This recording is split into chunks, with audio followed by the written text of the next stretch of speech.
가에서 나를 일어난 순서대로 옳게 배열한 것은 이렇게 되어 있습니다.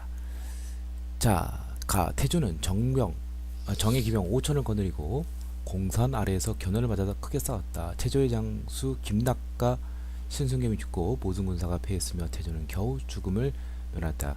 이제 후삼국 통일의 과정을 말하는데 927년 견훤이 신라 금성을 급습해서 경양을 자극케 하고, 이때 태조는 신라를 원조하기서 갔다가 공산, 대구 북쪽에 공산, 여기서 이제 크게 대패하고 간신히 살아납니다. 이때 이제 김낙 신승겸이 이제 왕거를 위해서 죽게 되죠. 자, 그러면은 이제 그 다음부터 이제 어떻게 해서 나가느냐. 자, 그리고 이제 나를 보죠. 태조가 포정전에서 즉위하여 국호를 고르라 하고 연호를 고쳐 천수라였다. 이게 고려의 건국이 되는 거죠. 918년 국내의 그러한 포악한 정치로 인해서 이제 신하들이 되쫓고 이제 왕건을 추대해서 왕이 되었습니다. 자, 그 다음에 다를 보면 왕이 삼군을 통솔하여 천안부에 이르러 군대를 합치고 일선군으로 진격하였다. 일선, 오늘날 선산 쪽이 되죠. 신검이 군대로 막아서니 일천을 사이에 두고 진을 쳤다. 바로 최종적인 그 전투죠. 후백제 신검, 견훤 아버지 부왕을 몰아내고 왕이 된, 이때 이제 그 쫓겨난 견훤이 왕건에게 기부를 해서 결국 부자간에 이제 대결 양상으로 나가게 되고요. 결국 1, 2천 전투에서 최종 승리하면서 후삼국이 통일이 되었습니다. 자, 그게 바로 이제 그 관련된 것이 바로 이제 1, 2천 전투 전에 바로 견훤의 투항인데, 견훤이 막내 아들 능예와 딸 애복, 애척 고빈과 더불어 나주로 도망쳐 와서 조정에 들어오기를 요청하였다. 이게 바로 그 신검에게 왕위를 찰탄되기 전에 있었던 일이죠. 원래는 이제 그 금강이라는 이제 신검, 양검 이 형제와는 배다른 그 아들이 왕자로 있었죠. 가장 능력이 출중해서 왕위를 물려주려 했더니 맏아들 신검이 이를 알고서 견훤을 김제 금산사에 유폐시켰는데 결국 도망쳐서 왕건에게 기부하여서 결국 이제 견훤의 세력을 이제 힘을 얻고 이제 1, 2천 전투에서 결국 승리를 하면서 후삼국이 통일이 되었습니다. 자, 요거 말고 이제 참고로 좀 더 알아둘 것은 이제 그 여기 그 전세가 역전이 되는 계기가 되는 그 전투가 없네요. 그게 바로 930년에 그 고창 전투가 있습니다. 오늘 안동 그 차전놀이하고도 관련이 되어 있는데, 주변 호족들이 바로 왕건을 지지하면서 앞장을 서서 견훤 군대를 무찌르게 됩니다. 그래서 공산 패배, 왕건이 공산에서 패배했지만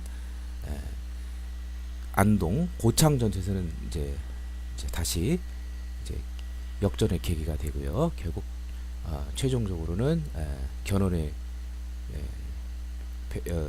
유패와 왕건에게 기부, 그리고 1, 2천 전투에서 최종 승리, 이것을 꼭 알아두시길 바랍니다. 그래서 정답은 3번 나, 그 다음에 가, 그 다음에 라, 다, 요 순서가 되겠습니다. 다음 12번 밑줄 근 왕의 업적으로 오른 것은, 자, 왕이 교서를 내려 말하기를 이제 경서 통달하고 채를 두루 읽어 선비와 온고지신하는 무리를 가려서 12목에 각각 경학박사 7명과 의학박사 7명을 뽑아 보낼 것이다. 12목이다 하고 저기 이쪽이 뭐야, 향교가 되는 거죠. 지방에 그러한 유교 교육을 진행시켜서 여러 죽은 현리의 장리와 백성 가운데 가르치고 배울 만한 재주 있는 아이들이나 자들은 이에 응해 마땅히 선생으로부터 열심히 수업을 받도 훈계해야 한다라고 했다. 바로 이제 유교 통치 이념을 정치 이념으로 삼고요. 12목 지방간을 이제 제대로 보내고 향학이라고 하죠. 향교랑 같은 말인데 바로 고려 성종의 업적이 되겠습니다. 이러한 고려 성종의 그런 유교 통치 이념 영향을 준 것이 바로 시험에 뭐 자주 나온 거죠. 최승로의 시무 28조가 되겠습니다. 그래서 이것을 받아들여서 비록 고려가 불교 국가이지만 정치 이념은 이제 유교를 채택하게 되고요. 외관을 파견하셔서 이 건의에 따라서 지방관을 12목에 파견하고 향리, 향직제도 이런 거를 제대로 마련하고 또 향학, 향교, 또 국자감. 뭐 국자감이 뭐 이제 성종 때 나오긴 하지만 그 전에 이미 이제 존재했었던 것으로 많은 학자들이 이제 간주하고 있지만 하여튼 공식상으로는 이제 성종 때 중앙의 국자감, 지방의 향교 이렇게 정리하시면 되겠고요. 자, 그러면 나머지 왕들의 업적을 보죠. 관악진흥책을 위해 양연구를 설치하였다. 이제 그 고려 이제 그 관악 국자감이 사학들에 비해서 이제 자꾸 열세를 갖게 되니까 고려 이제 숙종, 예종 이럴 때 이제 관악진흥책을 많이 하게 되죠. 그래서 이제 예종 때 양연구를 이제 설치하는데 일종의 장학재단이라고 보면 되겠습니다. 그 다음에 노비안관법 또 과거제도 실시 바로 이거는 유명한 고려 광정의 업적이 되겠고요. 권문세족을 견제하기에 전민변정도감을 설치하였다. 이건 공밀왕 때 신돈을 통해서 전민변정도감을 설치했죠. 바로 불법적으로 권문세족에서 토지를 뺏기고 노비가 된 이러한 문제를 해결한 전민변정도감 1366년. 그 다음에 5번에 보면 정계와 개병예소를 지어 관리가 지켜야 할 규범 또 후대 왕들에게 지켜야 될 규범 훈요 10조 이거 고려 태조의 업적이 되겠습니다. 자, 다음 13번 다음 사건이 일어난 계기를 연표에서 옳게 고른 것은 남쪽에서 적들이 봉기하였다. 가장 심한 자들은 운문을 거점으로 한 긴삼이야 초전을 거점으로 한 효심이 있었다. 이들은 윤왕민을 불러 모아 주연으로 습격하여 노략질을 하였다. 바로 무신 정권기에 바로 그 농민 천민들의 반란이 많이 일어나는데 이것은 이제 그 중에서도 이제 농민들의 반란이 신라 부흥원과 관련된 이게 오늘날 경주 주변 청도 뭐 그 울산 그쪽이 되기 때문에요. 바로 이것이 이제 그 이의민의 난 때, 이의민 집권 시절에 있었었죠. 그러니까 무신정변 잘 모르다도 1190 대략 한 3년 정도 되는데, 그러니까 이제 무신정변 일단 뭐 보더라도 이제 라가 뭐 쉽게 알 수 있겠고요. 그다음에 최강수가 서경의 은거에 발령되었다. 이것도 이제 그 최충원 최씨 정권 때 이제 그 이것도 저 평양 쪽에서 서경 고구려 부흥운동. 그러니까 농민 천민들이 이제 무신 정권에 반대뿐만 아니라 그런 압제에 대해서 또한 이것이 이제 과거에 대한 향수를 통해서 자기 거점 지역의 나라들 고구려라든지 신라 이런 부흥운동 뭐 그러한 복고적인 모습을 볼 수도 있었습니다.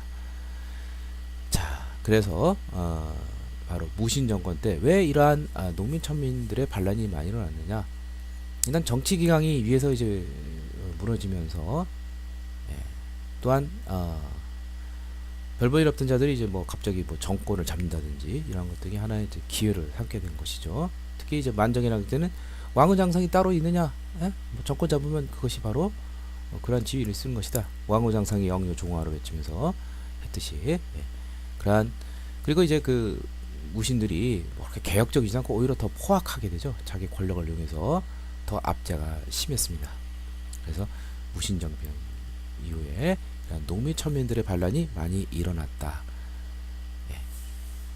그래서 이번 이제 한국사능력시험 검정시에서는 그 고구려 신라 이런 부흥운동과 관련된 그러한 농민들의 연대운동 이것을 물어봤습니다. 다음 14번 가 국가에 대한 고려의 대응으로 오는 것은 가에서 사신을 확인하여 낙타 50필을 보냈다. 왕은 모모시 일찍이 발휘 화목하다 갑자기 의심하여 맹약을 걸고 멸망했으니 매우 무도와 친선관계를 맺어 이웃으로 삼을 수 없다고 생각했다. 드디어 교병을 긋고 사신 후 30일을 섬으로 유배했으며 낙타는 만부교 아래 메어두니 모두 굶어 죽었다. 고려 태조 때 이 거란에 대한 적개심을 고려는 이제 대광연든 발해 마지막 태자 이런 걸 유민으로 포섭을 해서 받아들였죠.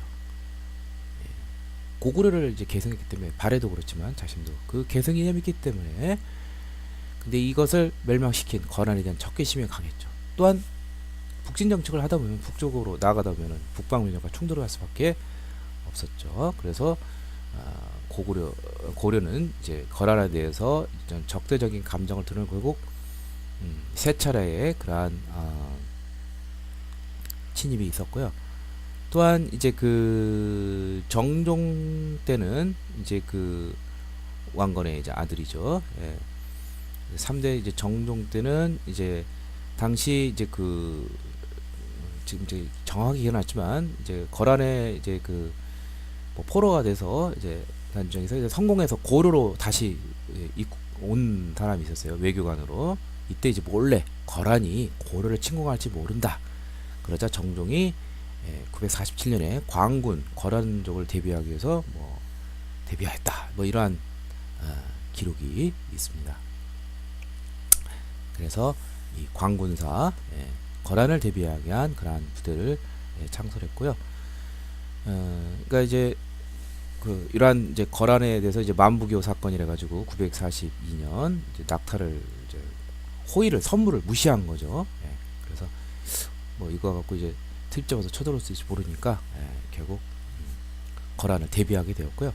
그것이 거란의 사정을 잘 알고 있었던 사람이 바로 이렇게 귀뜸을 해줘서 고려 정종 때 광군을 창설하게 되었습니다. 자, 나머지 보도록 하죠. 화통동검 설치와 화폐를 제작하였다. 이거는 이제 최무선과 관련됐죠. 1377년 화통동검 설치하여서 1380년 진포대첩에서 그 진가를 발휘했죠. 이거는 외구와 관련이 돼 있죠. 세 번째, 진관체제를 실시하여 국방을 강화했다. 이건 이제 세조 때인데 진관체제. 이건 뭐 주로 이제 그 육군하고 관련돼 있으니까 아마 이건 뭐 당시 여진족 이런 거와 이제 관련이 돼 있겠죠. 그다음에 상비군으로 구성된 훈련도감 설치. 임진왜란 중에 설치가 되죠. 1593년. 뭐 이건 외놈들을 무찌르기 위한 것이고 좌우별초와 신의군 이제 몽골에서 포로를 했다가 탈출한 자 이들을 기반으로 해서 삼별초를 조직하였다. 삼별초 조직은 원래 최씨 정권의 그 사병이죠. 그렇지만 결국 몽고와 항쟁하는 과정에서 그 전위 부대 역할을 했었죠. 관련이 없죠. 자, 그래서 거란과 관련된 대비책 정종의 광군 설치 1번이 되겠습니다. 다음 15번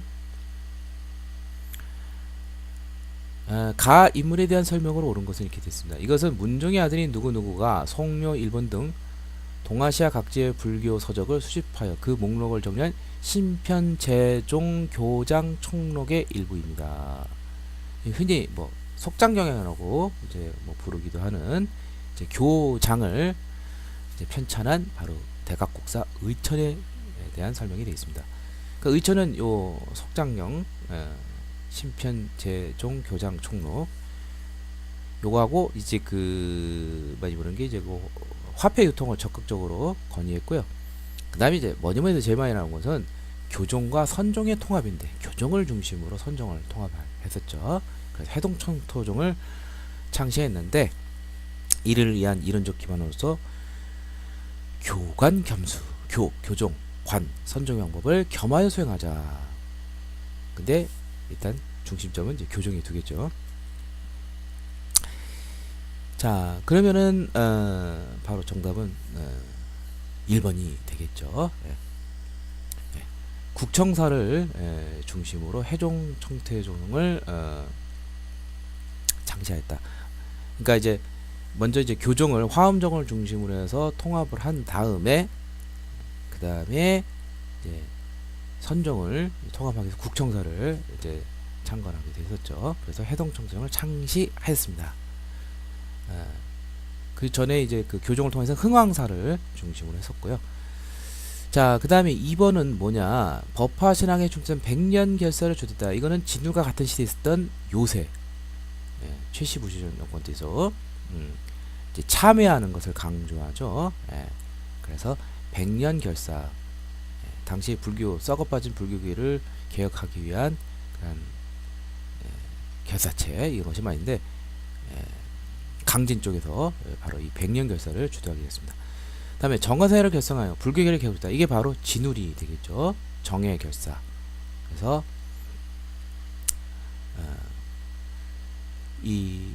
이거를 중심으로 해서 결국 선정을 중심으로 교정을 통합하게 되죠. 그래서 이를 위한 이론적 기반으로서 정해쌍수와 도노점수 이것을 주장하게 되었습니다. 자, 그 다음에 유불지체설을 주장한 심성의 도량이다. 이것은 바로 진울의 제자인 제2대 정해결사 를 이끈 바로 해심이 되겠죠. 그래서 후일 이제 그 성리학으로 이제 연결되기도 하죠. 성리학의 그러한 철학적인 것이 이 선종하고 좀 관련이 돼 있죠. 그래서 불교와 유교의 그러한 통하는 점이 있다. 이것을 주장을 했습니다. 그다음에 승려 등의 정기를 정리하여 해동공선을 편찬했다. 이건 1215년 이제 각훈이라는 사람이 고대 고승들 이제 30여 명간들의 그런 전기를 정리했습니다. 오늘날 이렇게 완전하게 전해지지는 않고 있습니다. 그래서 의천에 대한 설명, 교종을 중심으로 선종을 통합했다. 해동천태종 잘 알아두시기 바랍니다. 다음 16번 가나 제도에 대한 설명으로 오는 것을 보기에서 오는 것은 제술업, 명경업 두 업과 의업, 복업, 지리업, 유럽, 서업, 산업 등 잡업이 있었는데 각각 그 업으로 시험 쳐서 벼슬기겠다. 이게 바로 제술, 명경업 이게 문과에 해당이 되고요. 문과는 없었고 잡업, 작과 바로 고려의 과거 제도가 되겠습니다. 무릇 조상의 공리로 벼슬에 나가는 자는 모두 18세 이상으로 제한했다. 음자죠. 음서 제도죠. 5품 이상의 관료들의 자제들이 과거를 치르지 않고도 관직에 나갈 수 있는 그러한 시스템이죠. 자, 하나씩 보도록 하죠. 기억. 제간 여자의 자손은 응시의 제한을 받았다. 고려시대는 뭐 제가했다고 여자에게 특별히 제한을 하는 게 없죠. 이제 조선시대에 들어오면서 이루어지게 됩니다. 성종 이후로. 자, 이건 조선의 이제 문과 응시안이 됐죠. 그러니까 이건 틀렸고요. 그 다음에 향리의 자제가 중앙간칙으로 진출하는 통로가 되었다. 향리도 지방행정을 책임지는 실질적으로 이 향리들도 이 과거를 통해서 많이 중앙관리로 진출하게 되었습니다. 그 대표적인 그런 세력들이 바로 신진 4대부가 바로 향리 자제 주식이 많고 과거 출신들이 많죠. 맞습니다. 그 다음에 후주 출신 쌍기의 건의로 시작이 되었다. 음서제도는 관련이 없죠. 이거는 그 과거 제도죠. 쌍기의 건의라는 것이 958년. 그러니까 나는 틀렸고 그럼 정답은 니은 니을밖에 없겠네요. 사위 조카 외산조에까지 적용되기도 했다. 고려가 조선처럼 그렇게 그 가부장적인 것이 아니라 북에 목에 다 영향을 끼쳤기 때문에 사위 조카 외손자까지도 적용이 되기도 하였습니다.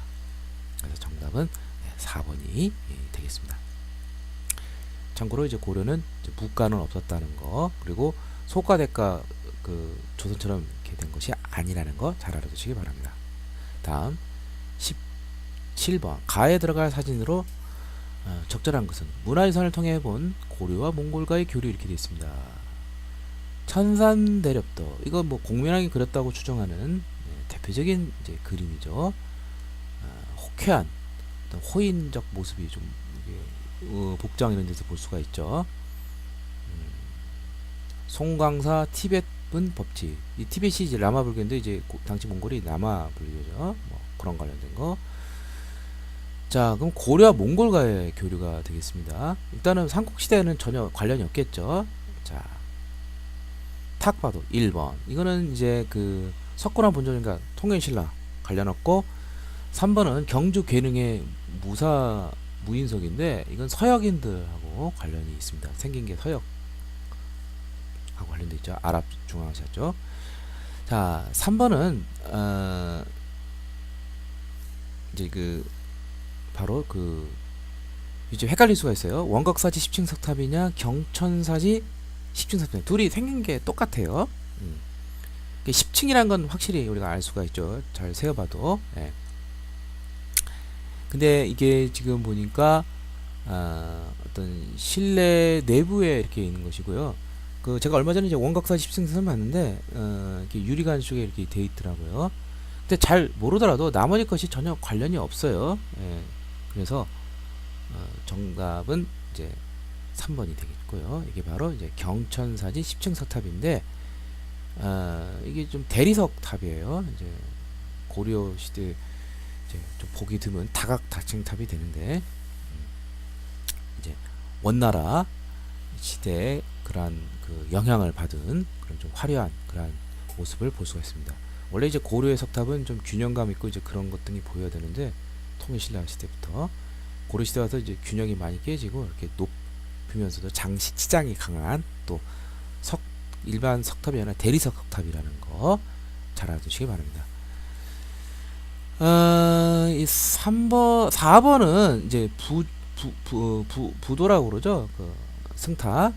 이게 아마 제가 알기로는 전흥법사 영과상 그 승탑인 것 같은데, 좀 특이하게 생겼죠. 이게 좀 동그랗게 생겼는데, 아무튼 이건 뭐 선정과 관련돼 있을 뿐이고, 사례를 보고하는 승탑. 자, 그 다음에 이제 5번은 이게 지금 제가 진짜 큰 시험지가 아니라서 좀 희미하게 보이긴 하는데 몽골하고 뭐 고려하고 관련된 뭐 그러한 뭐 그림 이런 거는 이제 제가 알기로는 없는 걸로 알고 있어요. 확실하게 알 수 있는 것이 원나라 그런 불탑 라마 불교 그런 형식을 영향을 받은 경천사지 10층 석탑 충무왕 때 1348년에 되어 있다고. 이게 원의 간섭기 기간이죠. 되어 있습니다. 정답은 3번이 되겠습니다. 다음 18번 가화폐가 발행된 시기의 경제 상황으로 옳은 것은 왕이 일과 금가은은 천지의 정수이자 국가의 보물인데 근래 간악함선생이 구리를 섞어 몰래 주조하고 있다. 지금부터 모모를 모두 표지에 섬겨 이를 연관 법식으로 섞어들어라. 어기는 자는 움직여 있다. 이때 비로소 모모를 화폐로 쓰게 했는데 그 제도는 은 한근으로 만들어 본국의 진영을 보도록 하였으니 속칭 활구라고도 하였다. 은병이라고도 불리는 바로 활구. 예, 고려 숙종 때 1101년에 나오게 되죠. 뭐 잘 모르다도 고려 시대라는 것을 알 수가 있습니다. 고려 시대의 경제 상황. 자, 자, 1. 외관이 설치되어 일본과 무역하였다. 자, 외관이 설치되는 것이 이제 보통 외관 그러면 이제 조선 후기 임진왜란 이후에 뭐 그 기위학전이라는 게 있죠. 광해군대 1609년 뭐 부산포에 있게 되는데 그 전에도 이미 그 1426년 이제 삼포개항 이때도 이제 외관이 이제 설치되기도 하죠. 하여튼 이거는 조선 시대예요. 경시서가 수도의 시전을 감독하였다. 자, 이거는 고려도 될 수도 있고 조선도 될 수가 있는데 그렇다면은 뭐 고려가 될 수 있는 확률이 많겠죠. 그러면 나머지 확실히 보자죠. 보부상의 장시를 돌아다니며 활동하였다. 지방의 정기성의 장시를 떠돌아다니는 보부상 이거 조선 시대죠. 광산을 전문적으로 경영하는 덕대가 나타나. 이건 이제 조선 후기에 이제 그 민간 광산 개발이 가능하게 하니까 설점 수포제를 통해서 이러면서 이제 좀 더 규모의 경제를 위해서 설점 수세제 그 전문 경영인 덕대와 물주인 혈주 그러니까 이제 소유와 경영 자본과 경영의 분리가 되는 그런 근대적인 그런 시스템이 나타나기도 하죠. 이것도 조선 후기고 중간 개시와 중간 후시 개시 공식적인 무역 후시 밀무역 하여튼 청나라 대청무역 이런 것 등이 이제 중국과 교배를 하니까 이것 봐도 조선 후기의 그런 모습이죠. 조선 후기는 상공업, 농업 뭐 모든 것이 다 발달하고 화폐 유통도 상평 통보 등 유통도 활발해지죠. 따라서 나머지는 다 조선 시대에 해당하지만 일본의 경시서 시전을 감독하는 기관 이제 국가로부터 혜택을 받았으니까 국가에 또 통제를 받아야 되겠죠. 이것이 바로 평시서라고 하는 경시서 고려나 조선 둘 다 해당이 되었습니다. 정답은 2번이 되겠습니다. 다음 19번 밑줄 그은 이왕의 업적으로 오는 것은 이렇게 되습니다. 이 책은 동래 선생 교정북사 상절의 음모로 이왕 때 주자소에서 제작한 개매자를 영화했습니다. 1402년 금속화자를 주저하는 주자소와 이때 나온 개미자, 그리고 또 이왕대는 세계 지도인 혼인관계 역대 구조 1402년. 네. 이게 세종 때 업적이죠. 그러니까 태종하고 세종 헷갈릴 수가 있는데 금속할자는 태종은 개미자, 세종은 갑인자. 네. 갑인자가 시험이 많이 나오죠. 혼인관계 역대 국도지도 동양에서 가장 오래된 세계 지도라는 거. 자, 이왕의 업적. 태종은 왕권 강화, 육조직계제, 사병협파, 호패법, 뭐 신문고 이런 것들만 알면 되겠죠. 네. 그리고 이제 왕권 강화로 해서 이제 정치지도 개편이 있게 되는데, 그 조선 초기만 해도 이제 도평의사사라는 게 있었어요. 도평의사가 이제 최고 간부였는데, 이제 거기에 핵심이 되는 것이 이제 그 고려 시대를 보면 이제 그 문화부가 있죠. 중서 문화성인데, 뭐 사실상 문화부가 중서성을 포괄하는 격이 되는데, 여기에 이제 그 제신들과 이제 그 하위가 아닌 낭사가 있는데, 이게 같은 부에 있다 보면 낭사가 이제 간쟁 그 언론기관이기도 하죠. 비판하는. 근데 이제 같은 부서에 있다 보면 독립적이지도 못하니까 제대로 비판을 못하겠죠. 그래서 이걸 따로 분리시켜서 사관원으로 독립시켜서 대신들을 공격할 수 있게끔, 그래서 나온 것이 바로 태종대죠. 왕권 강화에서 이렇게 했어요. 그리고 문화부 이런 걸 없애고 의정부로 해서 삼정승에 합의하도록 하는, 그러니까 이제 고려 시대보다는 조선 시대 의정부가 합의하는 뭐 그러한 기능은 비슷하지만 좀 더 약화가 된 거죠. 삼정승.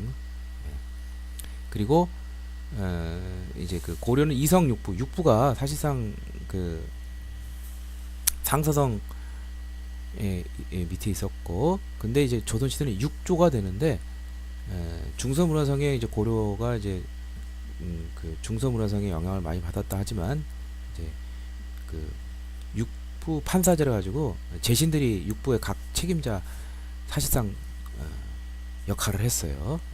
감독하고. 조선은 좀 더 확실히 육조가 책임질 수 있도록, 그래서 때에 따라서는 육조가 의정부를 거치지 않고 직접 보고를 하게 되는 육조 직계제 시스템까지 있게 되죠. 자, 이런 것이 다 왕권 강화를 도모한 태종의 업적이라고 보면 되겠습니다. 그래서 정답은 2번이 되겠고요. 자, 전통 한의학을 정리한 동의보감을 간행하였다. 이거는 이제 광해군의 업적이죠. 광해군이 이제 그 선왕대인 선조 때 임진왜란으로 인해서 이제 토지가 황폐해지고 이제 질병이 많다 보니까 이 문제를 해결하기 위해서 경제적인 분야에서는 이제 그 공납의 개편안인 대동법을 1608년 경기도에 시범적으로 실시를 하고요. 그 다음에 질병 문제 임명을 구하기 위해서 이제 서준을 통해서 동의보험을 간행하겠습니다. 그 다음에 3번을 보면 경국대전을 반포하여 국가 통치입니다. 이게 바로 이루성자 완성하는 성종의 업적이 되겠죠. 붕당정책 폐해급보다 탕평비를 건립하였다. 탕평정책 영조의 업적이죠. 한양을 주는 역급서인 칠정산 내편을 편찬하였다. 이건 세종의 그런 업적이 되겠습니다. 자, 다음 20번. 가에서 마에 대한 탐구활동으로 적절하지 않은 것은. 자, 유명한 이제 그 절들이 이렇게 나와 있는데요. 자, 보통 뭐 윤화유산 뭐, 근데 여기서는 이제 그 주로 이제 그 문헌하고 관련된 거 이런 거를 물어보는 것 같아요. 선지를 볼 때. 자, 하나씩 보도록 하죠. 가, 청주 흥덕사지.